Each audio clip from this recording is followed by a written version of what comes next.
welcome back to Will It RPG. Episode 2, we made it. We made it. Woo! We made it. We're here, guys. We did it. That was the hardest part. Yeah. Okay, now we can leave. We're done. Wait, what? We'll see you in another 7 months. Yeah. Yeah. It's been 7 months. Maybe, I haven't checked. I mean, going by our track record, yeah, 7 months is about right. Is this even a Will It RPG episode? Yeah. Yeah.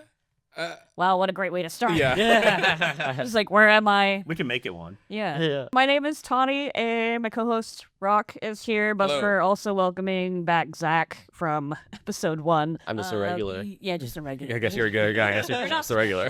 But we've got a fourth with us today, DM extraordinaire Konnery Hansen. Welcome. Hello. Thank you guys for having me. Yeah, recent guest on our most recent shoot. Yeah. Mr. Jack Frost himself. Yeah. Did an amazing job. Been getting nothing but compliments about you. So Oh, good. yeah, I'm like, I don't know why you're thinking, like, don't compliment me. That was such a fun time. I just remember you and you talking to me and who played our Ghost of Christmas Past again? What was her? Danielle. Danielle. You talking to me and Danielle like right before the shoot started, and you had such like a specific idea Yeah. of what everyone was going to do and like the kind of order of events that would happen. And then I heard them say, "We're going to turn Jack Frost good now," and your face was just like, I was like, Okay. okay, yeah. Yeah, sure. "Why not?" Yeah, I mean, originally it was like you guys were supposed to go back in time to meet Santa Claus to see who he was before all of this. And then Kim was like, well, what if we just go back and meet Jack Frost? And I'm like, oh, okay, cool. And like, what if he turns good? I'm like, yeah, cool. But here's the thing: if they had killed you, I would have just turned you into like a sentient like snowflake. I know. I was like waiting for that. I was like, that's my job. It's Is gonna be that like the not anime like blob bad guy. Yeah. Is that not what he already is? I mean, technically, yeah, but he was gonna be like just like this. I'm chibi. He was gonna be he was gonna be the merchandise. He was gonna be that thing that you buy. He was gonna be our BB-8. You sentient snowflake. Baby Frost. We were gonna make millions, and Baby now it's Frost. just It's all up there now. Technically, we did meet Baby Frost, so We did. Yeah. You can still sell that. Rock and I wanted guest players for Jolly from the start. We just didn't really know who. I kind of had a short list, but I was like, I don't know if anyone's like comfortable on camera, but it kind of stars aligned yeah. properly. And then I think I had mentioned you, Konnery, and because you've been my DM for the last almost a year, Almost which a is year. really crazy. Yeah. And then Danielle, I think I just started at work with you, Rock, Yeah. and- Yeah, she DM'd some of the stuff that's going on at work currently. Yeah. Well, the reason also why we brought you and Danielle onto Jolly was also because you both have DMing experience, and we knew it would be kind of easy to just integrate you guys into there without having to do a playtest beforehand. Yeah. 'Cause I know some people, it's kind of awkward to bring in new people, but like since he's played with Danielle and I played with you for so long, it just was kind of had to trust each other with Yeah. who we recommended, and it worked out fucking perfectly. I think so. Danielle did so good at keeping everybody like really focused. Honestly, like Yeah. you guys start to wander away, and she was like so good at like shepherd hooking you guys like back on track. I was like, honestly, thank God. Like, so I was like, she's doing a really good job with that. which is good. But getting on the subject of dungeon mastering, which is basically the topic for this episode. Yeah. Everyone at the table here has had experience with DMing, starting from all basically beginner. Yeah, I've done it 2 times Yeah. now. And then I would say it goes to me next, I guess.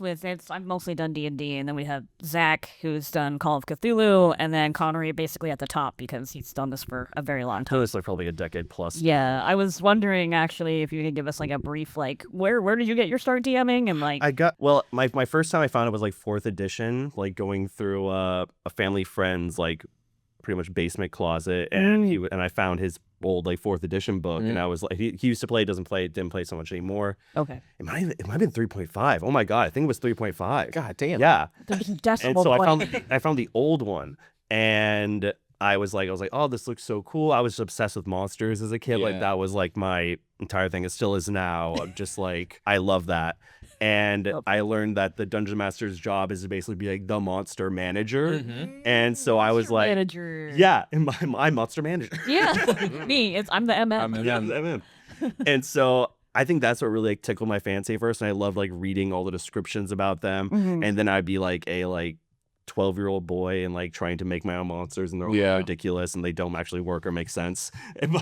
Well, But I think that's where it really began, at least my joy of it. And then I I think I played once or twice, but 3.5 was really complex for me as like a young kid. I think jump ahead a few years, I started doing like very rudimentary games. I think more like what we did for this special, where who was like we're playing D&D, but it's not really D&D. Yeah. I'm basically like being like, oh, I made this, like, you guys make it bring up all these like weird memories. It's just like fun. Oh, that's the But point. I used to take this, those like semi-styrofoam like poster board things. Yeah. They're not the floppy ones, of the stiff ones. Yeah. So I would get those and I would draw like a couple continents on the map, and then people would pick out these like Pathfinder figurines that I had that would like pop out of like little 2D guys, like Nice. on those stands. Yeah. And I'm like, these are your characters.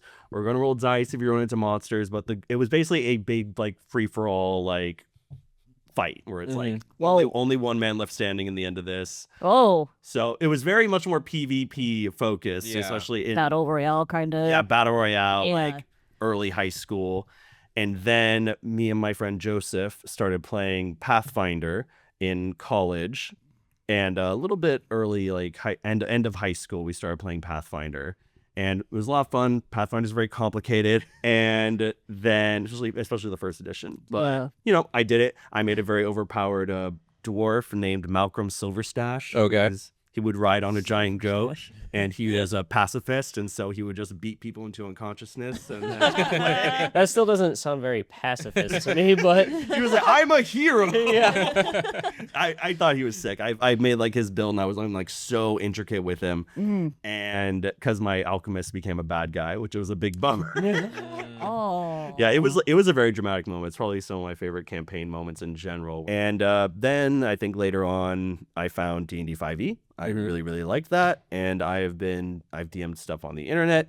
I think I have DM'd like 4 campaigns to completion with 5e. God. Yeah. How long are your campaigns? Like it varies person to person. Oh, yeah, but- absolutely. I say DM for 2 of these. Yeah. There's like a nice little loophole in there where my Wednesday group, we would take turns DMing. So we kind of be like, That's nice. it's one show, but different directors take over for a season. Gotcha. So that was like the pitch. I thought it was really fun. Yeah. Really, really cool. And they would usually last for like maybe a year and a half. So ultimately everyone runs like 7 or 8 sessions in that. Okay. And everyone kind of has a different spin on the world, a different take, or focusing on a certain like landmark, because we did the quiet year beforehand. So we just built out the world. And then when it's just me, I like to keep my things pretty similar in length, usually like a year and a half. So like I think Tawny, you joined us at the Yeah. beginning of ours. So we'll probably be like February of last year. yeah, So, so we'll probably be like pushing forward. We'll probably end this summer, probably. So, probably. yeah, So a year and a half. Yeah.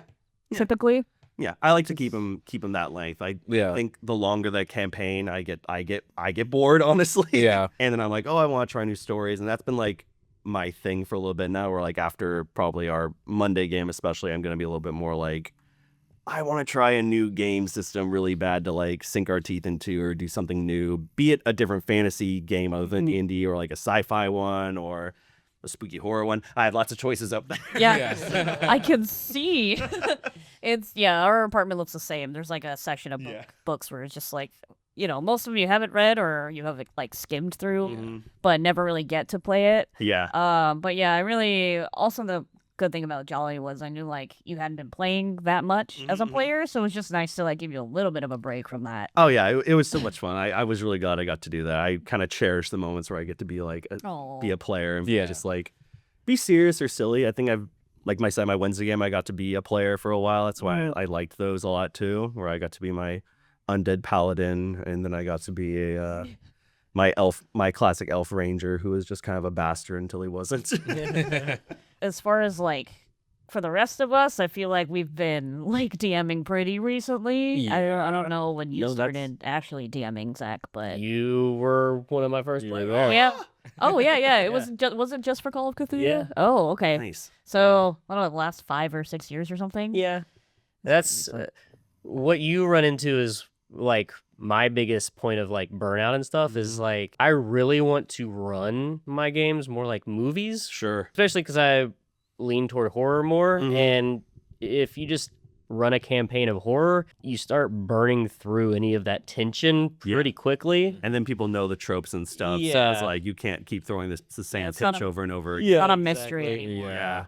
Like I guess like horrors would be good for just one shots, like maybe like 3 sessions or whatever. My problem is also I feel pressured into running longer form because people want that progression with their characters. I'm like, this is kind of for a one-shot, though. Yeah. And Call of Cthulhu, I feel like, is like uniquely engineered for that too. Yeah. Because like everyone's so fragile. I think the longest Call of Cthulhu game that I ran was like, I think 3 or 4 sessions. Just because I was like, I don't know, that's all there is. Like, I don't know how you guys keep going. Otherwise, you go crazy or you die. Because also too, it's like you don't want to like blow through all of like your horror ideas too. Like I think of like horror like movies and like shows and stuff like that all the time. And now that we're doing like tabletop stuff, it's like I have like 4 or 5 things that I want to do. But if it was like a session that was like half of a year, I guarantee like one of the monsters would eventually just turn into a good guy because I have no idea like what to do anymore. It's like you killed my dad. It's like, yeah, sorry, bud. Sorry, I'm a good guy now. Like, I don't know. I ran like a Bloodborne-esque campaign in D&D for a little bit. Yeah. And mostly people just like started getting busy, and so just kind of started running dry. Yeah, it was a lot of me just being like, I don't know, how do I make a beholder scarier? Like, things like describe more flesh and more teeth and more eyes. I don't know. And that's the thing too. It's like the same thing with horror movies. It's like that horror movies have this horrible trope of like once you see the adversary or the monster or whatever instantly becomes like not scary anymore. There was this movie called Mama. It was so scary, or just like jarring up until the point where they actually show the monster, and then she's like flying around with butterflies, and I was like, what the fuck is going on? She has all the broken limbs. Her little broken thingies, and I was like, she was so cool up until the ending. And I'm like, that's where you lose it. So the more you reveal, the less interesting it becomes. So yeah, having long form horror RPGs, that's I feel like long form is really good for certain systems that's more either what's the word, like serialized or like an adventure road trip you know, quest, because you know you go through this whole path and then you have these diverging paths and it doesn't really matter because you're not like trying to build a suspense necessarily. Maybe on certain sessions you are, but with like something like Call of Cthulhu in general, it's like you're trying to keep like that suspense built several times over. It's just This doesn't hit and more especially you. once the adventure ends, even if it's short and people want to keep going, you have to make like a sequel pretty much. And then but what's a sequel in every horror movie? It's an action movie. That's why you start running Pulp Cthulhu. But I also always just want to run new systems, but then also players are like, well, we just got comfortable with this one system. I want to keep playing in this one. I'm like, oh man. It's a unique challenge to get people to try new things. Honestly, I feel like I've learned that, especially because like the really popular thing, which is Dungeons & Dragons 5e. It's popular for a reason. It's so saturated right now.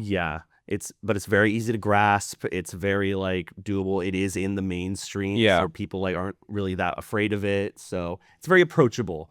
But you slap like Call of Cthulhu or like what's a really random thing on my shelf? Lancer. Lancer. Lancer in front of something like, what the hell is this? Well, you're a giant mech pilot. And then they're like, I want to play that so... Dude, me too. I'm a big Gundam guy. I want to play that so badly. I'm like armored core fantasies come to life. There's one that I want to play. I can't remember what it's called, but everything's based on Filipino like folklore, but it's all mechs. Yeah, what did we play test at Gen Con? Eldritch Automata. Yeah. That's a new one that's coming out where good. you're battling so basically the premise is that you're just like moving in zones against a bad guy, but the bad guys are like, I think they're like more like demonic angelic beings. It's Evangelion. It's just Evangelion, but like it has a lot to do with like mechanics like going berserk and like there's someone who's also not on the field that also plays, and it's kind of like hey, kind of, and is like calls the action out, or it's like, hey, you should go for this particular beastie. They're your guy in the chair? Oh, that's sick. Yeah, I think Rebecca got to play test that. It was only like an hour and a half, I think, which was, I think, enough because it's not like a 200-page book as far as I'm concerned. It was easy to pick up and play, and it seemed very easy to just get into. Well, speaking of alternate systems, what's your favorite alternative system. Ooh, let me look at my shelf. Wait, Coleman. Konnery's looking at his shelf right now, eyeballing all of the spines. I think at the end of the day, I really want to try a new game in general. I don't know. I need just an alternate game system of some kind. No, Yeah. I feel you. I always think that base Call of Cthulhu without the extra rules that I've given my players with pulp and stuff. I think it's one of the more accessible games because it's really easy to conceptualize. Like, out of 100%, how good am I at this thing? I roll, I don't get it. Yep. Except if you're me and I put 0.25s on like Yeah. my entire page and I didn't know what the fuck I was doing. Yeah. Like round up, I guess. It's like, the fifth values, he was literally making fifth values. of those things. I was like, doing that wrong. Well, that's what it said to do. This is my first Call of Cthulhu, so he sends me home. He's like, oh yeah, just do this, and I'm like, and I'm like doing like hardcore math. I'm just like sweating. I'm just like, Yeah, I looked at God his damn paper, it. I'm like, what happened here? Yeah. To be fair, I did say, hey, you should just use the online tool. It'll be instantly done. As DMs, what leads us to wanting to do new things is DM fatigue, which Zach already previously mentioned. But like, I know Zach's been through a little bit of burnout. I also went through that too. Right before we did Draconic Park, I was doing Strixhaven for them. Oh, nice. And it was a lot of fun because that was my first time DMing and it was D&D, so it was a little easier to get into. They were really great players. I didn't have any issues with like, as a DM for them, it was more of like a personal thing of like, oh my god, like I built a whole class schedule for them. They got to pick their classes. That's so cool. It was really awesome. You guys are Yeah. spoiled. Yeah. Yeah, and I, like to the point where like I love prop making too, and like I didn't do that all the time, but like it was also part of it, and that can get tiring over. It's just like all these little things you love fucking doing are extremely. It's just a lot of work to do. And I think we did like 10 sessions or something, which I think is About, a pretty big yeah. chunk before we were like, oh, let's shoot a show. Yeah. And in World, it was like 2 days. Yeah. Or whatever the fuck. Like we had like gotten to the actual school. time Yeah, span was sure. like maybe 2 or 3 days. Yeah, we had only least favorite slept thing in, like D&D. once. Which is crazy because for school it should just be like, oh, it's a week later. Yeah. Or like, Because power progression, that shit was insane. It's like you're telling me I only need to go to the school for 2 days and I can blow up a mountain. It's a magic school, suspension of belief and all that. Oh, yeah. But like that was a lot.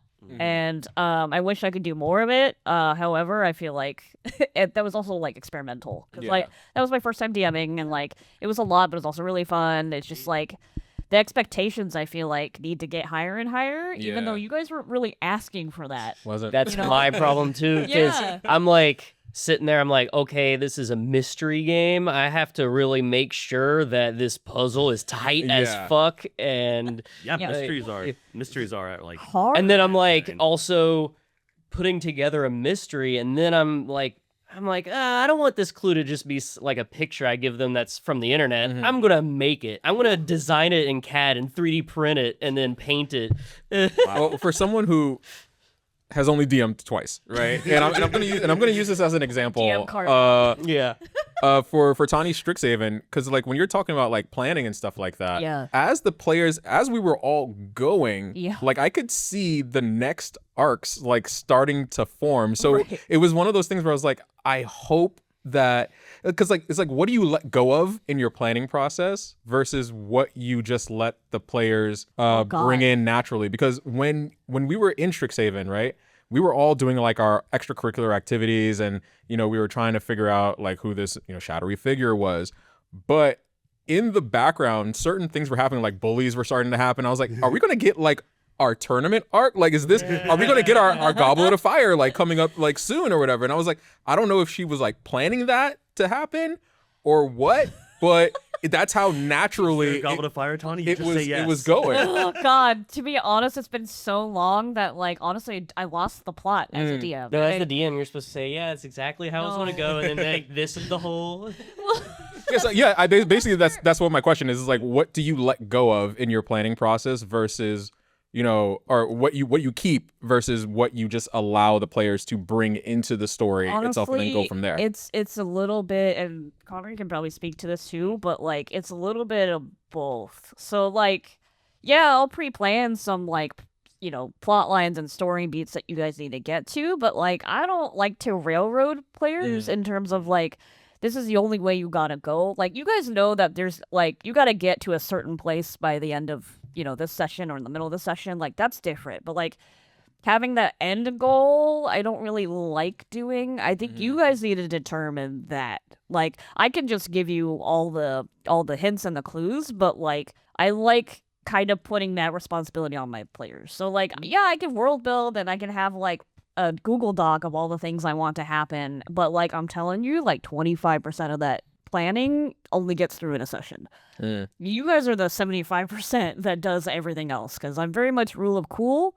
I like more of a sandboxy style instead of just being like, oh hey, you need to do A, B, C, and that's all you can do. Like it's like your choices don't matter, and I don't like that. So it kind of just happens during the session. To be honest. But do your choices really matter if nothing was planned in the first place and your choices are determining what's happening? Yeah.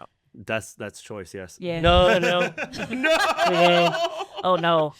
We've run into Isn't that so just it is like system dependent, I think, and like the game type. That too. So for example, a mystery, if I don't build the clues in the mystery and like you have what to have the answer. rough ending is, like what the Yeah. answer is, then if the players are literally determining that, then they're not really making a choice, and then the choice that the answer that is resolved at the end might fall flat because of that.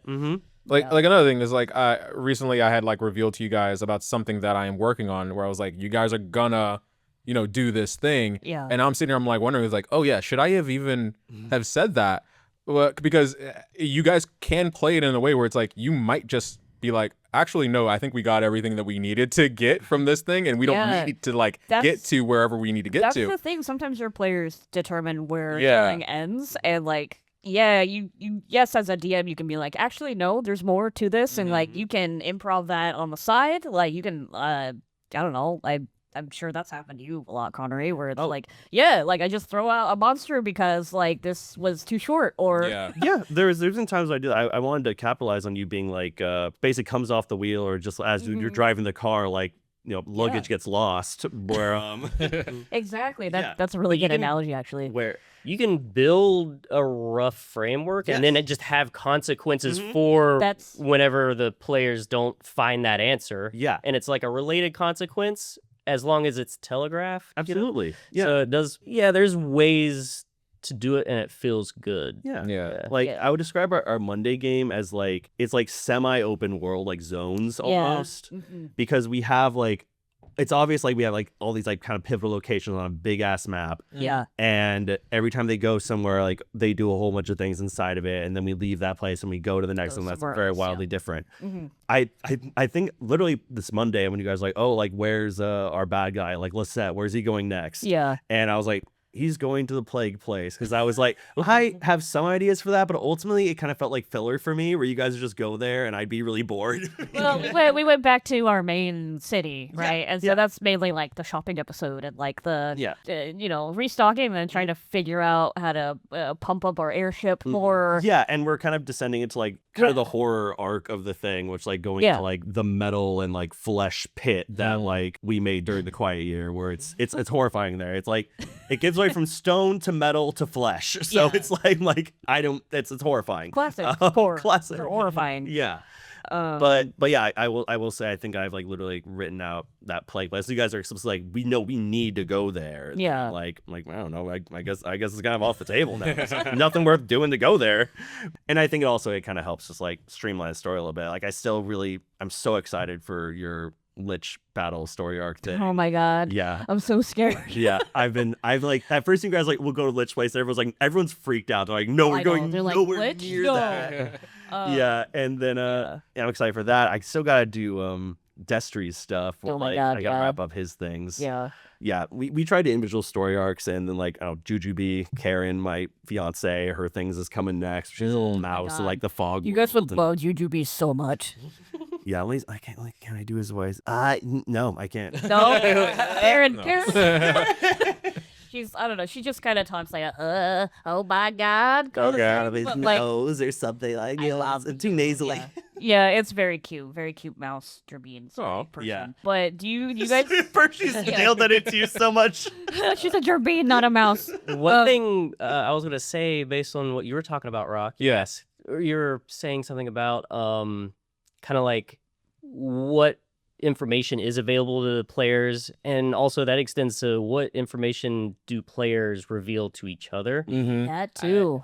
Today I watched a really good video about open roleplay versus closed roleplay by Seth Gorkowski. Yeah. It was really good, but it made me realize that a lot of this closed roleplay, even for mystery games and horror, sometimes defeats the purpose and the suspense.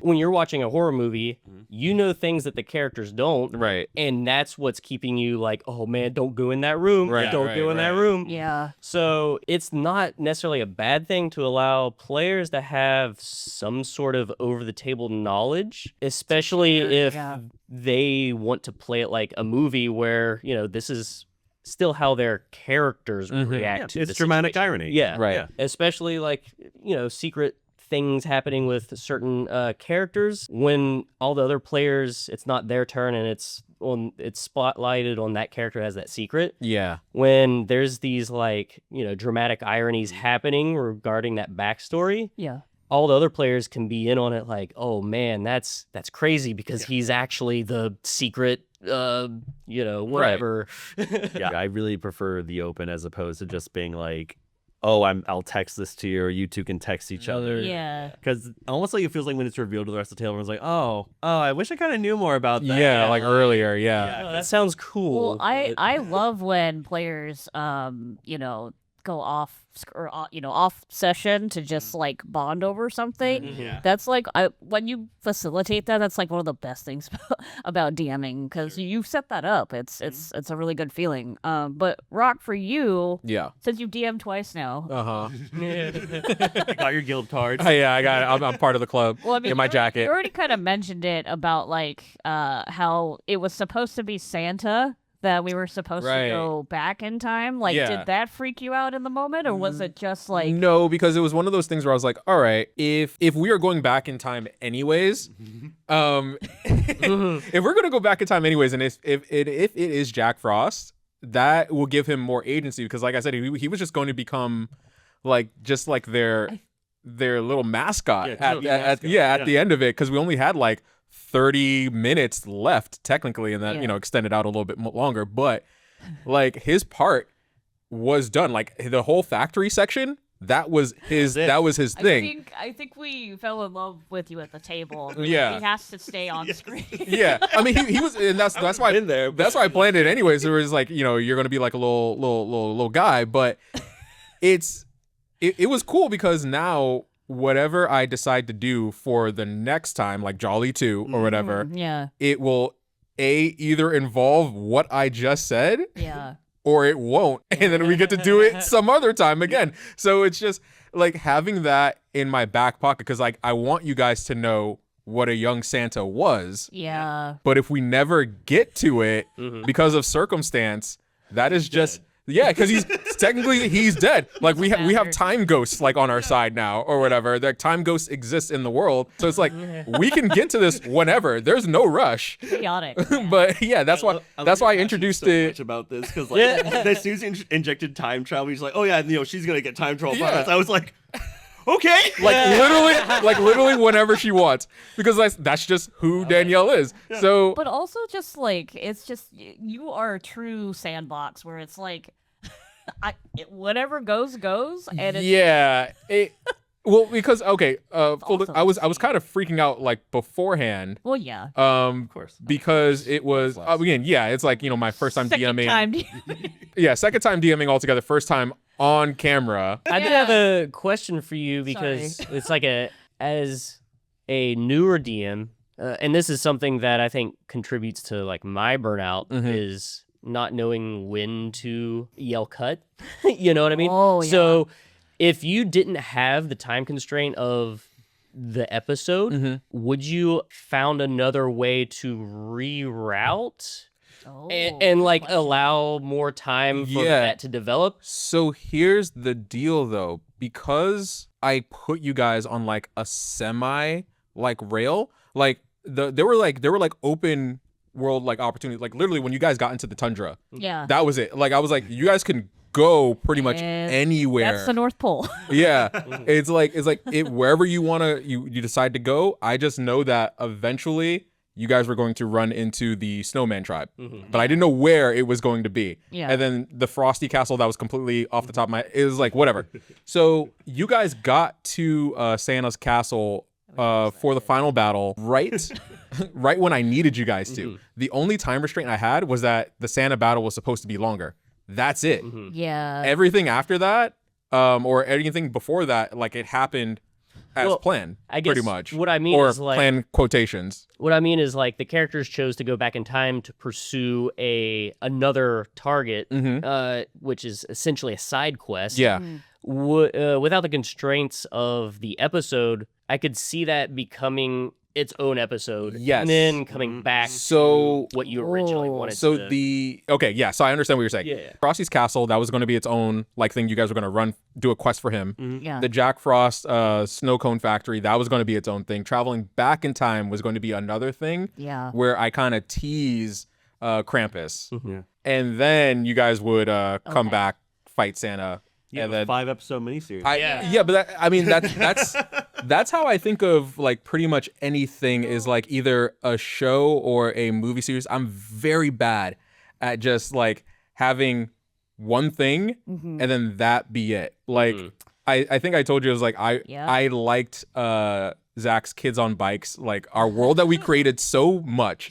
The like Session Zero was the really Session fun. Zero, like, so full disclosure for anyone who's listening, is like we created a town called Mapleton, which was a town that was run by maple syrup, and the town that was Their whole economy was maple syrup, and the town that was like around it or whatever, off to the side, was like a lumberjack place, and they were like warring. It's like Riverdale and like the town that was like right next to Riverdale, and Whose wood is better? Yeah, I love that. and it was so fun. I had so much fun like talking about the kids that were in it that I set aside Zach. I was like, yo, I might real talk write like a short story or like a novella about this town because I really love just like small town people in like supernatural scenarios. So I was gonna turn that into my version of Earthbound for all of you like nerds out there, like Mother or wherever you're from. Yeah. And I was like, I really want to do that like for these kids. And then Tawny brought over a book. It was like Psychic Kids or whatever the fuck. What's that called? It's a different thing. Yeah. But there's also a Psychic Kids where like it's basically you're 11 and you're breaking out of the psychiatric ward that you and a bunch of other kids. So that's just another sort of version of Kids on Bikes. Yeah. But that's done with cards, I think. Which is... cool. Sorry, I went off on a tangent about like Zach's thinking. Now I'm like thinking about Mapleton again. I know that's one of those things I always feel really bad about because it's something I really wanted to do, but it was at a weird time where I don't know if it was necessarily burnout, but it was like nothing was aligning right for me to be inspired to run it. You know what I mean? Well, then let's talk about that. When things just don't go right in like either everything was right about it. Yeah. But not me. But okay. Yeah, okay. So let's say like, headspace about DMing and stuff like that. Like what are a lot of the just roadblocks, either self-imposed or the things that you just simply can't control, that like you have the idea, it's right there, and something just happens in life or is just like not clicking about your either the group or just the mechanics or whatever, but the story is fine. Like everything else is fine. I could tell a little story about that. It was after the end of my first like internet campaign. I found a really like solid group of people, and like everyone was super consistent, meeting every week. We even had a guy in Germany who would like turn up and I'm Wow. The game's at 7, so he's up at like literally like 4 a.m. being like, "Oh yeah, I'm playing. I'm here." Yeah. And I was like, holy shit, bro. I can say like I admired his dedication. So I was like, wow, like holy shit. And so I think that they were like the people who made me feel like the most flattered to be a dungeon master, I think, ever. They just like sunk their teeth in so deep. Yeah, they were just like super into it. And that really made that world come alive. But the point is, after that, I took like an intermission break because I was really tired. Somebody else was trying to run something, but one of our other players, but she was just like, I can't do this anymore. Like, I'm just like not being able to devote the time we actually need to do this. And so her thing fell off, and I was like, all right, I'll take over again. I'll take the reins. And we did a quiet year, which was we kind of built this whole like evil like dragon mech that run by this evil empire that's like taking over the whole world was pretty much the vibe. Yeah. There were ant people and they all got obliterated, which was pretty funny to me. But yeah, it just sort of happened where like every session I got less and less enthused about the world. I didn't like it there so much. We had like a near total party kill at one point. Like they just rolled like dog shit. Like they were fighting like a chimera, which was like, oh, it was a hard fight, but it was like it was 1v6. Everyone's level like 3. Yeah. And so it's like I'm like, you know, like it's hard, but I was like, this is doable. They've gone. I think 2 people died, and I kind of had the out of like I think our group of 4 or 5, and everyone was pretty like stunned, and I was like, they can't win. And I was like, the monster has 2 heads and it just wants food. So I was like, so it just like picked the 2 of them up and left. Yeah. And I think my finale was that thing came back and it had like the abilities of the heroes it is, which was pretty fun. Oh, that's cool. Well, yeah. I mean, with Strixhaven, like every session was going extremely well, but it was more of a personal thing and had nothing to do with my players. It was just like the expectation was so high, and I felt like I couldn't match that, especially when we were starting to plan Draconic Park. That's probably why. But like part of it is just like you're tired. Yeah, like, it was just so it's draining. exhausting. It was a lot. And I think my life was really starting to like just like kick into high gear at that point too. Yeah. I was just like, man, I really can't like devote time to having like, I think I was having like 3 games a week, and I was like, this is a lot. I think I really gotta like cut it back to 2 at least, and or at most, and then I think the only way to combat that is to take a break, unfortunately. But like as far as like roadblocks go, I have read a lot of Reddit stories where they're just like it's either the DM is a problem or they have problem players, but like I have never run into problem players, at least as far as I've been able to DM. So I think like that probably could be. But I've never run into that personally. I don't know if you guys. You have 2? Oh. Yeah. 2. One was just very she wanted to play her way or no way kind of vibe, and just looked for ways to like openly break the game we were playing.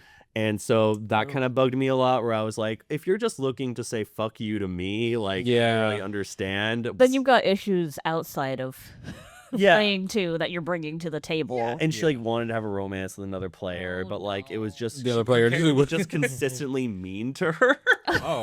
And so I was like, where's the romance here? Like, what are you doing? What is that, Sundre or something? Tsundere. Yeah, very Tsundere. It's enemies to lovers, but they don't know that they're enemies. Or also, we got a much better storyline of like our Aasimar barbarian falling in love with our like wizard lich. Which was hot. Yeah, she was another player character, and she did a very good job being like just a depowered lich, being like, oh yeah, I'm like a good lich. So I had to kind of figure out what a good lich is. See, it all balances out with a good lich. Yeah, exactly. So she was definitely one of my favorite characters. Is that their relationship? They didn't really nail like the romance that much, but I really liked her character, and I'm completely going off topic now. We're just like talking about, but yes, that there was this huge feeling of like burnout, wanting it to be done. And my other, if you don't want to like take a break, do a different genre. Like literally, like even when I make DMing like a fantasy game, I sometimes don't like halt the game. Sometimes I'm like, I'm gonna switch to the beat a little bit. Like maybe now we're fighting like some robot monsters and like invading from another dimension. Like maybe you're doing like a little bit of horror now. Like I want to like really dig into like the like how scary a monster can really be, and like how that kind of creep into our world. Like what does it mean when someone like really personal to a town goes missing, and how much of a blow that is, other than just like, hi, we're here to save the day. That person's missing. It's like, no, this person's missing. Yeah. So cool. That's kind of stuff I like to at least do to help, inject fresh life. And then you're like, I can go back to fantasy now. Okay. Yeah. Be careful about hiatuses. That's like kind of what I did. That's also a big problem. Yeah. It's like right around that time when we were doing the Kids on Bikes is when I got like a promotion at my job and my headspace was getting really low. I was like, I'll just take a break, and then it turned into like a year, and then it turned into like almost 2 years, and then now I'm trying to do Call of Cthulhu again, and like trying to just jump back into it. I'm like, oh man, I feel like this is my first game ever again. Yeah. It is like stretching a joint again and like flexing those wings. Yeah. Like, all right, they still work. Like, a little rusty and shake off the dust, but then you can fly again. One shot wonders, man. I will keep talking about it because that was like killer in a lot of ways, but also a really big like confidence booster. Yeah. Because I think it's very rare to have a group that you love and trust so much. Like, I'm not gonna say it's easy to find that because it's not, but I'm incredibly lucky that you guys are very much like, yes, anding, and instead of just being like, well, that doesn't make sense, or like you're stopping my min-maxing, like you're stopping me from wanting to do things I want to do. Right. But like to your point about like being time constricted on shoot sets, like I had to cut out a whole battle sequence because D&D's a little too much when you're when you're doing combat. But like I cut out a whole thing. And that was supposed to help with like the mystery of it all about how like they're using souls to power the train kind of thing. So it is so good on that train episode. It was really good. I was like thoroughly like blown away. I'd never seen you DM before, and I was watching it, and I was like, she's doing a really really good job. Not surprised, but just like she's really good at this. Like there you go. Thank you. I was really surprised because it was very hard to do that on camera and not having to DM after doing Strixhaven after the hiatus after Draconic Park, because that will also that was a year. Make a D&D show because that will also burn you out. Yeah. We can flip the coin a little bit and just be like, what are your favorite things about DMing? Like, I know we've touched on it a little bit, but like, what are the highs? I hate the players. Your favorite thing. I want to kill them all. I think my favorite thing is, I think it's when it does go off the rails. Your mind is like operating at a level that you technically weren't expecting. Yes. Because you get thrown in. And like, this is why I fell in love with like tabletop, because me being the freshest person in tabletop out of our entire group of everyone, right? That's so shocking to me. Well, like I and said, you you're- have and so much you're- passion for it. Yeah. Well, I'm you're not flabbergasted. and you don't watch APs. You don't watch No. actual plays. I don't watch or read. I don't either. Like, I So will. we're the freaks. We watch. Yeah. I won't say I won't ever like pick up a book, but it is one of those things where it's just like, I get to a certain point while reading and stuff like that where I'm just like, damn, I could just do this. I could just make my own. And then I get inspired and I just do my own shit. But like I think when something doesn't go as planned, I thought of like 15 different things in the span of when Kim was going on her rant. That I was like, God. I could do this, I could do this, I could Spotlight do on this. Kim for a second. Yeah. Like, holy shit. I mean, she really did give me enough time to come up with something else. That's why I just like let her go. I was like, yeah, okay. And I'm sitting here and I'm just like thinking of alternate routes that I can put you guys on that will lead you exactly to the same place. I was like, does Mrs. Claus just make an appearance? No, because then I'm gonna have to explain that her bikini wax didn't go as planned. And that's why she's back. That's why she's back early. So it's just It's all fucked down there. it's all fucked. Just a tumbleweed like comes in. It's just legs. My God. But yeah, it was one of those things where I was just like, okay, Or I got introduced as your son. Your bastard. yeah. Which we still don't know if he's a bastard son or Got if no he's clue. just your stepson or but it is He fucked his mom, and so I am his bastard. it's like, wait, son. my wife? you're a bastard and a son. Yes. But also it was one of those things where awesome. if the brain wasn't computing, right, I was just going to say yes. I was just Yes. I was going to say yes to anything that you guys would have said. So it was like my mind is like racing, and I got a lot of the stuff where I thought of on the fly. Like that made it through. But when it got to the point where I was like, okay, we're reaching the final battle. As soon as Rebecca was like, can I make a Liger Zero out of snow? I was like, yes. And I was like, yes, that's right. You guys have magical hats. Please just use that shit. Yeah, I can't believe we almost forgot that we had those. Yeah. And then, and that too is like, I'm just throwing shit at you guys to hopefully create the plot later. Literally That's throwing it. spaghetti at the wall and seeing what But sticks. And like it worked, whatever we eat off the wall. Yeah. Like, Because it's like, I could have given you guys this hat all of you hats, and one of you might have only used it once, and none of you ever use it again, but still that pushed the plot forward. Yeah. Like the Liger could have been the only thing that came to life, and I'd be like, okay, so the hats made sense. I mean, for big, you gotta just say Gotta yeah. just say yes. So I guess for you, it's like, to sum it up, it's more about like when things go not wrong, but they go off the rails, but they still work out because that's Yeah, just There the should be a way- thing of off the rails if what you're doing is just setting up things for the players to interact with. Yeah. And then you're basically setting up the threads for them to pull. Well, and then you follow that. Yeah, because that was another thing too, where it was like, it was basically the Fury Road of of the Christmas season or whatever, where you guys did a U-turn. That was it. That's what Fury Road is like. Yes. You do a U-turn, you come back, That's and so you accurate. and you do your thing. And I was like, oh shit, that's right. Okay, so I'm just going to give you guys everything. You guys make the plot, but I had an end goal for you guys. Like the goal was set up from the beginning. Kill Santa Claus. There could have been a moment where you guys never left the compound. Mm-hmm. And I would have had to make everything in Santa's workshop. I would have had to expand that place and make it an entire world. But you guys left. And I was like, okay. Zach, what keeps you damning? Killing players. No, Oh, fresh blood. it's a little bit along the lines of what Rock brought up, but it's kind of that flow state of whenever the players understand their parts in the story and like how they can interact with the world, because I've set it up so that they don't have to dig for every question. Like they don't have to dig and like ask every question and like, how do I do this? How do I do that? They are mostly autonomously acting through their characters, and I'm just narrating the world around them at that point. I love when my players are talking and I'm just sitting there watching the talk. Oh yeah.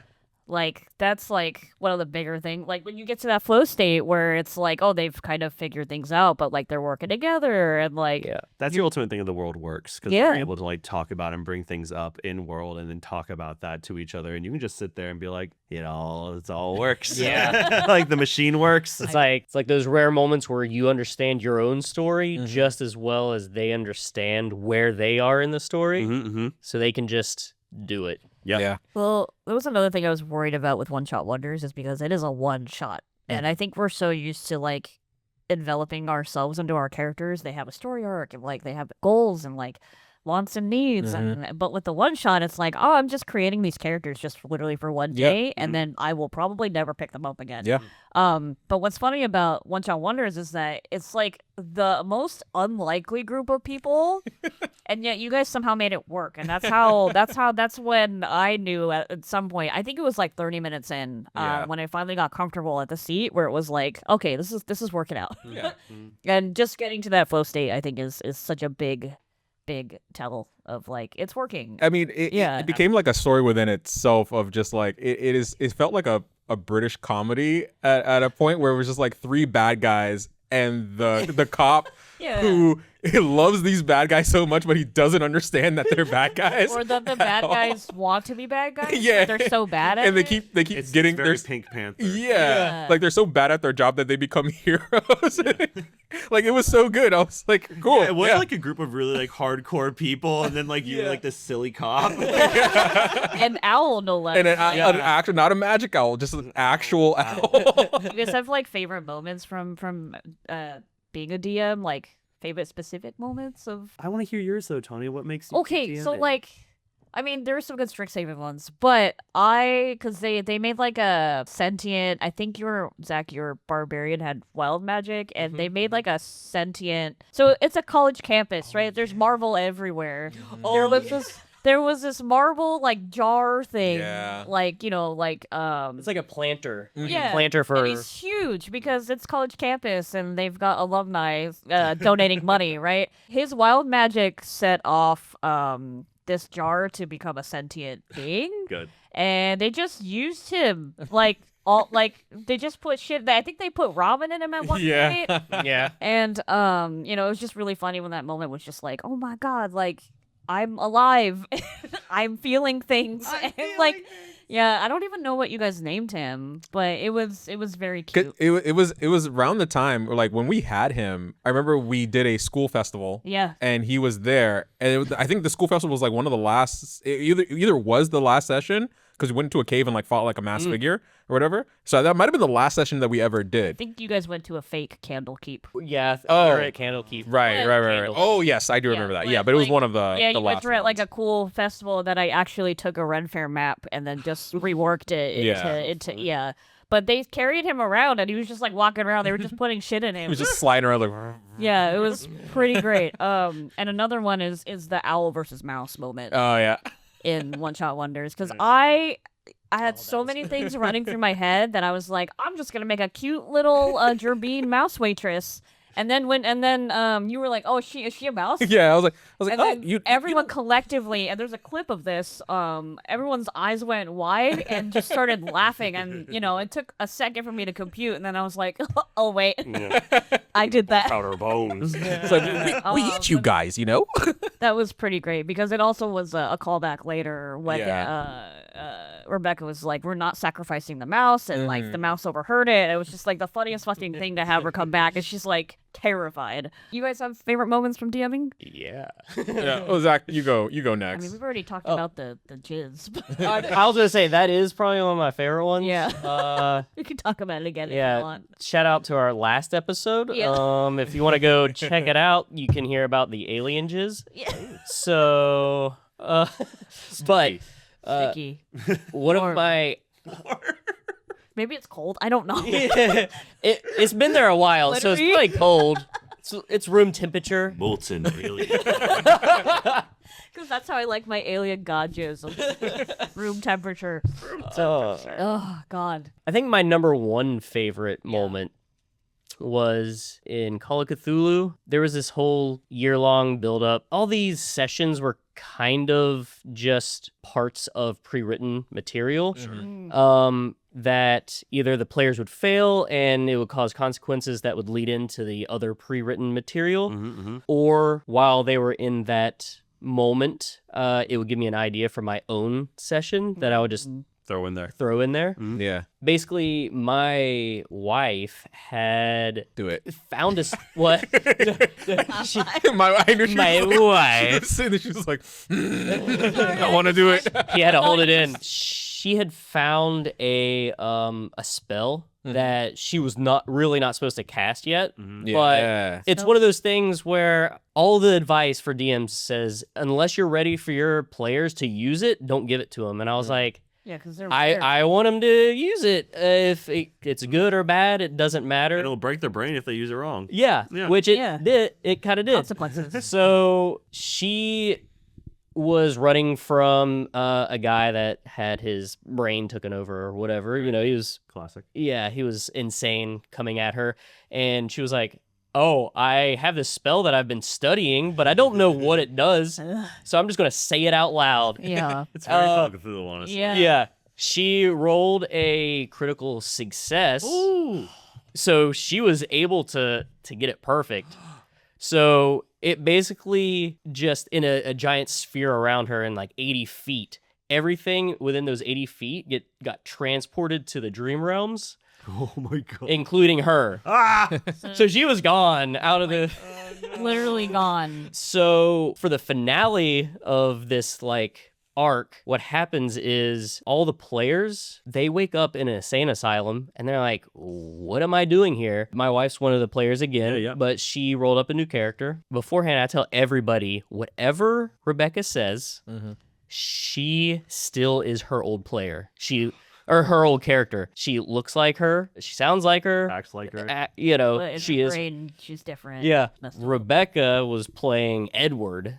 And so every time people were confused about her mannerisms or her talking about herself as Edward or whatever, Yeah. she was really confused about what was going on. She was like, I'm in an insane asylum. Am I actually insane? What's happening?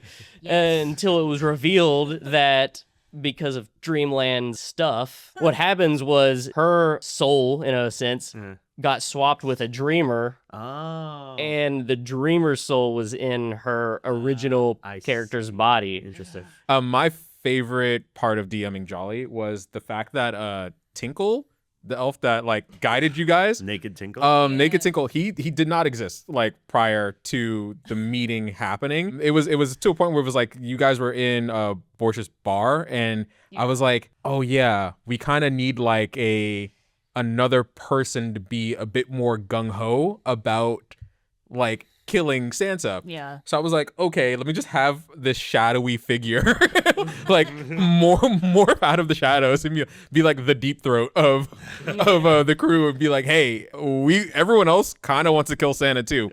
Because originally I was gonna have it where it would have like other like separate scenes of while you guys were on your journey to not to flashback, but to cut to Santa's workshop and have other elves be doing the uprising for you guys, so that when you guys took out the big bad, the war had already started. But how it worked was Tingle was the one who was like orchestrating everything. And while you guys were on your journey, I did not need to go back to the point where it was like when you guys changed the past or whatever, Tingle is like a set fixed point in time. Yeah. It was always going to happen because Tingle was there. He's the anchor. The anchor point. Anchor points in the MCU. That's the thing I hate the most. That there are people that can like define time. Oh yeah. Like I'm not an anchor thing, so I can just fuck off. Yep. But Gary's fine. Gary's fine. He's a pivotal timeline guy. It was always going to be, you know? Yeah. And so when you guys like got back from the past or whatever, Yeah. and Santa's workshop was in flames, it was like, oh shit, okay. Like you changed the past for the better. Like it wasn't like a thing where the uprising wouldn't happen because you guys did it. It's like not even that. It's like you made him an anarchist. So it was like no matter what, The canon event he was going back. happening. Yeah, he was going down. To be real, it is kind of hard, especially when you're doing a shoot and you didn't really kind of do a session 0 to kind of just warm up on camera. People will tell you, like, you've watching Critical Role and they just kind of get into it immediately. I think that's very rare. So, like, just to be real here, you guys, it does take a little bit Yeah. to warm up with your characters on camera, so I'm really glad that you brought Tinkle in to help us kind of jumpstart that, because Yeah. that's kind of sort of your job, is to just like carry it even from the start. But like, you Yeah. know, you can tell when it's like, oh, we need to like get to know each Yeah, other, but in this new space. Because I was gonna have you guys like go over like your own personal experience with Santa, like do like a doing silhouettes, I think. yeah. It was gonna be like a share your story, and then it'd be like let's kill this fucker. But instead I was like we need to go. It's You one know? of those stories where you just kind of gotta get right into it. Yeah. Otherwise, it would have been like a 2.5 hour Right. one shot, which is not. It's actually not that bad, but that's like Shorter than an episode of Critical Role. yeah, yeah. But that's the point, is to make it more accessible, right? My favorite thing about DMing is I like beginnings and I like endings a lot. So I feel like that's where I put a lot of like my hammer to like anvil a lot, where I'm like I like setting up everybody and doing all that and being like, all right, now go, and like everything's yours to like take. We'll fill your arcs and all that jazz. But I really like endings a lot too. I think Jaden in our Monday game, he gave me one of my biggest and favorite compliments, where high level D&D is like kind of janky and hard sometimes, and maybe even bad. Yep. But he told me, he's like, you run like the best high level D&D I've ever experienced, and I kind of blushed at that. I was like, that's really nice, and that's such high praise, because like I feel like a lot of people like after level 8 it's boring, or it's just like overpowered and it's a mess. Yeah. But I really enjoy when players get stronger and higher level, because then I get to throw like crazier and crazier shit against the wall and like go bonkers with like the monster manuals, because I'm like, oh yeah, I get to use these like crazy things or make up crazy things. That's one of my favorite parts in general, is like making monsters. I think like 80% of the monsters I throw at these guys are all like homebrew things that I make up, And because they're terrifying. and they have to be, because they're like brutal killers, like they're like machines. Like it's a lot of like one-shot kills, you know, and like it's just like really ups the severity and the risk, and really makes you hone in on the combat to where it's like I've never had a boring combat or session with you personally. you. But like I've also never been this high of a level in D&D. Yeah. So like I having level 10 now. oh my god, Yeah. having all these choices, especially as a bard, is crazy. Because I never know if I should be attacking or if I should be supporting. But like, yeah, I will back that compliment up because it's incredibly fun. I'm back every Monday. Yeah, So that's it. That's really. something right. But I think some favorite parts of mine in general are it's really hard. It ties back know. to like beginning and endings in general, where I can remember very clearly, at least for this recent arc that I did for my Wednesday game when I DM'd that for like a season episode, I made these characters just like the Outrider Knights. Like they were agents of like our priest Lich, and they were just like boss battles unto themselves. It was like they would each come in a pair, and one was like the big dramatic one where she had like a bone dragon that she summoned in the end from like a fossilized dragon, which was like sick. And sick. I thought it was sick. The thing I made, it was cool. Fucking sick. Thing you make, dumb. Thing I make, cool. No, but I guess I really, really enjoy that. But again, it was just like making boss battle monsters I thought was so much fun. It's some of my favorite parts. I love when players give me something that makes me feel the emotions or makes me like kind of feel something. Like, oh yeah, I think we haven't really done a lot of like the intimate storyline completion stuff yet. I feel like with Kiko it might get there. Yeah, I was like Kiko's gonna hit really hard. I think that's why you're running from it so much. But because there's a lot, and I have some scary stuff and like hardcore stuff planned for the Lich. But yeah, it's a lot of like, oh, she's really happy all the time, but like really like fucking destroyed on the inside. Yeah, like Doesn't she's wanna wrecked show it. inside. Yeah. She doesn't want to be vulnerable. So like I'm mixed. Yeah. You're gonna be basically a therapist for a bit. That's fine. No, I love that shit. But yeah, yeah, good. it's just I love doing that. Where like Yeah. you kind of give the players those like that kind of catharsis and that like ultimate triumph over something that seems impossible. But like I don't know, like it just feels so good to me to like have that moment of like I'm gonna get you, but then it's like that final like push of like no, and it's like oh, and then like you always have to have the players have the last word. I think that's like like my big things. I just think it's so important to give people that like ultimate like hero moment of like I beat you, like I beat you thing that represents my trauma. I beat you thing that represents my horrible father. I beat you thing that represents like my duty to like the people or like. So hold on, I have one last topic before we end this. So as DMs, I feel like we touched on this a little bit, where it's like, yeah, I'm DMing all the time. There's the forever DM curse, right? Keeps you from doing the things you want to do. So I'm curious as to what you guys want to be doing. Since I am a big just mecha fan, I would love to try Lancer, but that's always like my issue though. It's like I said previously, it's like I will get into something and then be like I will just make my own thing. And it's not even the fact of like I don't like the system. It's like I want to tailor make this system to suit my brain better. You're making a fitted suit for yourself. Yeah. Well, the easiest way to do that is to get into the system and then just adjust the parts that don't mesh with your. I hear you. I No. get no. I understand. I completely understand. I get bored easily. I think it's like all these this big boom in TTRPGs where there's Kickstarters like on every like couple months or something where they're releasing a 300-page book of a new system, which is fine, but it's so overwhelming and it's like looking at my Steam wish list. Yeah. I'm like, I don't have time for any the only difference is I will I will sit through and I will get it and I will play it. But yeah, it's one of those things where it's like, yo, give me a 10-pager, I'll read that. Like, give me something where it's just like, in 30 minutes, I will be able to understand this thing, and then we're good. But I see stuff like, Lancer stuff like that, I'm just like, man, conceptually, this is my jam. And then I sit there and I'm like, I think I will just make my jam, though. To be fair, a lot of it, I haven't actually read any of the Lancer books, but Clinton has. A lot of these bigger books, most of that is, unless it's like D&D, most of it's like lore and stuff.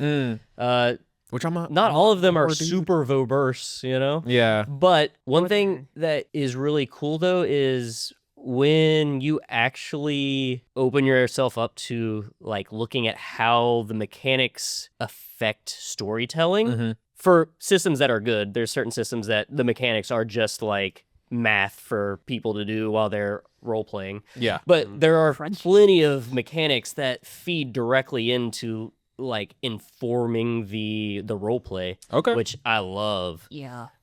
Especially I always bring it up Into the Odd. Yeah. I love it. Oh yeah. Yeah. I really want to play Mythic Bastionland. That thing is like, I think we're talking about tight rules in general, where it's like, I think my Red Mythic Bastionland, the actual rules of the game are like 10 pages. Yeah. Okay. And it's like, oh, I know everything I need to know about this. And then the rest is like, well, here's how you run XYZ. If this comes up, you do this. If this comes up, you can do that. But I think Quinn's Quest, one of my favorite like new like tabletop RPG reviewers, described as like he's like telling you the rules like you're like there's like a bunch of people in line after you. So Yeah. he's like, all right, go.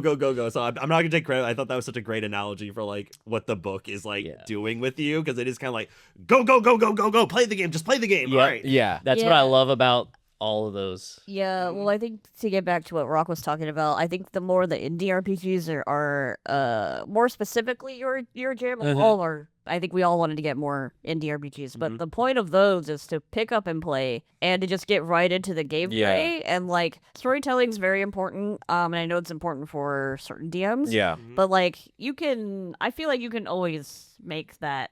Yeah. Without mechanics, it's not a game. But I then. understand true. Yeah. mechanics that are story driven. That's different. Like, Yeah. that makes a lot more sense. To answer also like thematically though, I tend to lean more towards like comedy and like absurdity, Sure. and stuff. And one day I really, because you don't know, but I love drama. Yeah, Like I love like a good drama king. like heartfelt like kind of thing, or just like a good like noir or something like that. I would love to actually sit down and do a drama / hard-boiled like noir that fits that weird part of my brain, Yeah, that it's like, okay, this is truly like Rock's, whatever, like insert. You're talking about making blank a game here. system yourself, or just Wants to play a game where you can be dramatic and serious and be a hardball detective. because you can easily do that with Call of Cthulhu. You don't have to use horror or anything in Call of Cthulhu. True. I mean, I've done it. Yeah, but then there's things that I would want to do, but I did just like maybe I want to put in like giant robots that you can like pilot. Maybe I want to You can do that. well, though. yeah. So it's just so you basically just want to like stick to the make your own thing, but like that's the kind of genre you want to jump into. yeah. I'd like to try that, and hell, if that's my like role in the tabletop community space of just Yeah. keep making your own things. I have fun just making shit. Someone's Like gonna make that kind of shit just It's inspiring. brings me joy, where I'm just like, yeah, you got a book over there, but I also got a book over there. Yeah. And that's another one of my books over there too. It's just like, even if it's one of those things where somebody thought of the exact same thing and did it better, there's always going to be someone who's like prefers whatever I make, and that's not even like an ego thing. It's just like an No. ease of like what makes sense to you. There's an expression I like in Yeah. regards to just that, where it's I'd rather be 9 people's favorite thing than 100 people's Yeah. favorite thing. Yeah, Mm-hmm. 100%. That's kind of how I feel. Yeah, that's how I feel about it. It's like maybe this Cthulhu thing doesn't make sense to you, but if I make fucking Octoman or whatever, and that's my Cthulhu thing, Yeah. then it's like, if that makes sense to someone else, they're cousins. Like the systems are like pretty almost the same, but just one's easier to get into than the other, or vice versa. For me, there's two things I want to do, and one of them is more like a goal, really. I do want to, and Konnery touched on this, where it's like, I do want to build some sort of catharsis with players at some point. So I haven't really been able to do that. I've never been able to complete character arcs, and it's just it hasn't been in the cards for me. But there's this audio campaign that I want to do, because I really got into like making soundscapes for TTRPG content that I've edited. And that was really fun to do. Yeah. And also getting inspired by Worlds Beyond Number. It's like very rules-like D&D, but it's very immersive, and it really is about the bonds between characters that you guys are playing. I want to facilitate that in some way, but I'm really inspired by a lot of Don Bluth movies. So Secret of Nim is where I got this idea of just like, I haven't really seen animal campaigns like where you're playing like anthropomorphic animals or, something in that realm, but I am basically looking into Mausritter right now, which is a system very rules light. Basically, you're supposed to be playing all mice, but I'm gonna gear do what you're doing, Rock, and like kind of swivel it to just like, oh, you can play different animal races. I want to play with the idea that like you are building your class as you go. Yeah. Like you are gonna build the class, not me. Yeah. I'm only facilitating what you can and can't do in terms of like limiting yourself. But like I've never seen that. I like that. That's fun. So on top of building Catharsis and doing something new and it's audio only, I think I can do it. But the other cool idea I want to do is this one shot that I want to run this year, which is based off of iToaster, Yeah. which is an RPG that I picked up in Gen Con, and then I had this idea way before that of just like, let's do Brave Little Toaster and just play a bunch of appliances. And the idea that I had, and it was just like a quick little like, how do we elevate this one shot in this RPG, is do a quick vlog of us all picking out our appliance at a thrift store, and that's what you're going to be playing. And just the idea of like, what is it to be a sentient object or to be thrown into a crazy situation, or you are not like the object that you say you are, or you're actually used for something else, but like your purpose is for this instead. So I want to do something silly and I want to do something serious. So those are like it's like the spectrum, right? Yeah, I'll talk about what I really would like to do first, which is I'm kind of kids and candy store right now. I want to play different games. Yeah. So I'd want to play first and foremost Mythic Bastionland. It's like high on the list. I want to do that so damn bad. Followed by Shadow Dark. I think that'd be really fun too. I really like the idea of Shadow Dark. I like kind of its simplicity and its like deadliness. I think would be really fun. Lethal. Yeah, it's lethality. Because again, I like exploring the different power fantasies because the D&D is such like, I am strong. I'd like for my players to explore the idea of like, I probably can't fight that ogre. Like, well, maybe think of other ways other than just eat its death. That. And then we were talking a lot about Call of Cthulhu, but this is like on like my fringe, like scared to run it, but Delta Green. Oh, I've been wanting to run that so bad. Yeah, it's like Call of Cthulhu's like modern day cousin. Okay. And it's heavy. It was actually like a mod of Call of Cthulhu back in the day. Is it Chaosium? Yeah. No. It's something different. No. But it's same roll-under system, but you're pretty much fighting the same like outer gods, but it feels like so much more intimate, and like the modules, like I wouldn't run a like made up story that I did because I don't think I'm really good at writing those kinds of stories. I'd probably run one of the modules. So I'm like, either I'd run God's Teeth, which is like super intense and like draining, or I'd run what's it called? Something Landscapes, Bizarre Landscape, which is like the King in Yellow, and I've never run a module before, so I would love to like really bite into something like that, but I'm terrified to run it because players, unlike in Call of Cthulhu, can like project their insanity points onto their bonds. Oh, This is what I always talk about when I bring it up. Yeah. I'm like, this is the craziest mechanic. Yeah. But it sounds so interesting. It sounds so interesting, but also devastating. Yeah. Like you have to have like a group of either like really devoted players at your table, but also you're taking, as the DM, you're taking the brunt of all of it. Yeah. So like you play out that moment where like you go home and you scream at your dog too loud because like you've just seen all the horrors in the world, and they come home and maybe like they peed in the house because you left them inside too long. Yeah. And then you just lose your temper and like scream at them, and then you're like, fuck. And so it's like really moments like that. Like control, like personal control, and it's like personal control, but like you have to, either you can keep that and you start to like drain away as a person, or you can like, well, I'll offload some of this, but you're offloading onto something of like such intense consequence. Gotcha. So Call of Cthulhu is like the horror of the unknown, whereas Delta Green is the horror of dealing with your own psychology. Yeah, so it's like go home and like I don't know, it's like scream at your son. It's Yeah. it's Basically that kind of like you have like the sanity meter, Yeah. but like to offset the damage being done to you through your sanity, you can offset that by like going home and being a bad husband or whatever. Yeah, like it's up to the that's the point RP, where, but like, it's supremely heavy. yeah, And that's the thing where I'm like, I don't think I would run it, or I might be like you and be like, you can't offload your sanity, like, 'cause I don't want to really be on the front of like the blasts from that. But then once you do that enough, your bonds break, and then you're screwed because you've mistreated everybody in your life. Yeah, because of your whatever. So it's a big issues. like take and gain, and it's definitely you have to have very specific people at the table. Yeah. And then the swing side of that is triangle agency, which is like everyone plays at the table, plays another significant character to that person, which I really enjoy. Be like, if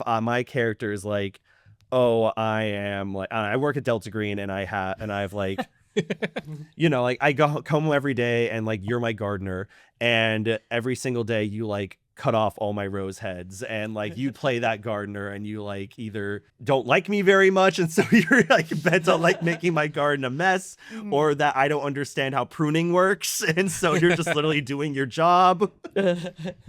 So it's like, but you would be playing who that person is, and instead of the dungeon master, it's like that's like the flip side to me, where it's like a very like positive interaction versus it's like a extremely like, oh my god. Yeah, I think we briefly talked about like touching on triangle agency because it's just so weird. I think that screams you guys, honestly. Yeah. I think you guys could run a great triangle agency. I want to see him run it. I looked at him when I said it. Yeah, do it, Rock. Who haven't we touched? Did we do you already? Do not touch me. Don't touch me. I helped him. You didn't want it. Don't reach over and touch For the me. detective who's listening to this, I did not touch that. Wait, what was the question? What do you want to be doing that's not Call of Cthulhu? No, you haven't. Delta Green. Delta Green. Oh man, really, Bastionland, Mythic Bastionland, and Into the Odd. I really want to play those more. I've played a little bit of Into the Odd, or ran a little bit of Into the Odd, which I loved. It's just there's other games that typically have been taking my time. Yeah, that's what happens. Yeah. But yeah, really, when I was at Gen Con last year, one of my goals was to buy a bunch of Delta Green, like Books. buy the books and just get that going. And then my wife bought me a bunch of Call of Cthulhu stuff, and I was like, oh, I can't give up on Call of Cthulhu now. I can't keep jumping from one system to another. Just when I try to go and pull me back in. But hey, I could run. There's a few modules and stuff that could work in Call of Cthulhu anyway. So Yeah, honestly, you could like copy and paste, just get bizarre landscapes and like do it in Call of Cthulhu. Easy. God, there's so many indie ones that we can run. The list is endless. I know. I feel like it's never gonna be. I just like my Steam wish list. I keep buying indie games, like indie RPGs, and they're filling up my bookshelf. And I'm like, hey guys, when are we gonna play these? We never have time. Well, And that's a struggle as an adult gamer. well, and we did just have like our big like meeting for DFND where it's like, what are the things that we think we can accomplish, but also like what we want to be doing this year, and sort of kind of in preparation for next year, but like, there's so much to do, but like. We've definitely got some things along the way. I would definitely love to have you back, Connery. Even just a guest DM. Like we talked about Triangle Agency and Delta Green, so like this might be the group to do it with, or if you want to like I'd love to, honestly. It'd be super fun. You guys ask me to do anything, I'm on it. Oh hell yeah! Got him. We got him. We got him. Lock him in. Thank you, Konnery, so much for joining us today on Will It RPG. Thanks guys for having me. It was such a fun talk. Like really, really good. I feel like I learned a lot from all of you guys too. But if you haven't seen it yet, please watch Jolly. It's only 2 parts. They're each only an hour long, so only an hour long. Very digestible. Yeah. No excuse to not watch it, even though it's not Christmas anymore. I've been plugging it on my show every single time. But yeah, we've got some things coming out, so keep an eye out, and we will see you next time. Bye. Bye.